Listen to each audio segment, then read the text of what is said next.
আমি বিশ্বাস করি যে আপনারা যদি মুসলিম হন এবং সত্যিকার অর্থে যদি ইসলামকে বিশ্বাস করেন, আমি এতটুকু কনফিডেন্সের সাথে বলবো যে আমার সাথে শারীরিক সম্পর্ক যেটা বলা হচ্ছে এটা কোনো পুরুষেরই নেই। আস্তাগফিরুল্লাহ আস্তাগফিরুল্লাহ, নাউযুবিল্লাহ নাউযুবিল্লাহ। কি হুনাইলো, আসলে কি হুনাইলো আপনারাই বলেন। কিয়ামত অতি নিকটে চলিয়াছে ভাই, কিয়ামত বেশি দূরে নাই।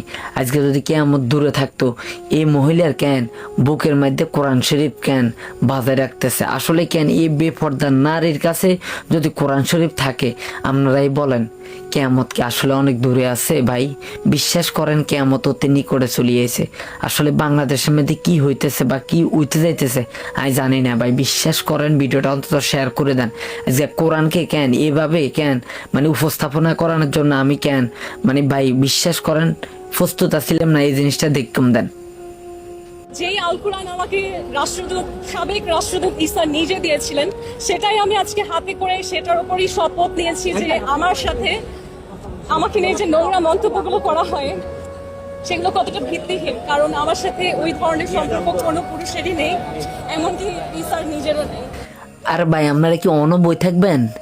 আপনারা কি এখনো বই থাকবেন যেন কোরআনকে এভাবে কেন অপমানিত করি? কেন এই মহিলাটা, এই বেফর্দা মহিলা এভাবে বুকের সাথে দেন এই কোরআন শরীফটাকে মানে বাজায় রাখতেছে? আর ভাই আপনারা কি নাফরমান? হ্যাঁ, আপনারা কি আসলে নাফরমান? আজকে দেখেন কোরআনকে কিভাবে বিকৃত করা হইতেছে, এই মহিলাটা কোরআনকে কিভাবে রাখতেছে। একজন বেপর্দা নারী, কি কইতাম মানে বেদানা নাকি, আমার মেজাজটা এত পরিমাণ খারাপ হইতেছে। আজকে বাংলাদেশটা কোন পর্যায়ে যাইতেছে আমি জানি না। যেই আল কোরআন আমাকে রাষ্ট্রদূত, সাবেক রাষ্ট্রদূত ঈসা নিজে দিয়েছিলেন, সেটাই আমি আজকে হাতে করে সেটার উপরই শপথ নিয়েছি যে আমার সাথে আমাকে নিয়ে যে নোংরা মন্তব্যগুলো করা হয় সেগুলো কতটা ভিত্তিহীন, কারণ আমার সাথে ওই ধরনের সম্পর্ক কোনো পুরুষেরই নেই, এমনকি ঈসার নিজেরও নেই। এই কুত্তা চাই আই আসি, শুধু পেয়েছে আসি। যদি তোর জায়গা মতো হাইতাম থাপলাই কেন তোর কান টান বড়া করিয়া লাইলাম। কি কিছু কথা বুঝছত? এখন আমি কি জন্য এই কথাগুলা বলতেছি জানেন? আজকে আমার কোরআনকে এইভাবে সে উপস্থাপনা করার জন্য আমি এই কথাগুলা বলতেছি। আপনারা কবেন পিয়াস খারাপ। আজকে পিয়াস কেন এই অন্ধকারের মধ্যে ঘরের ভিতরে কেন ভিডিও বানাইতেছে কিনলে আমি আসলে কেন তাদেরকে শুধরানোর চেষ্টা করতেছি।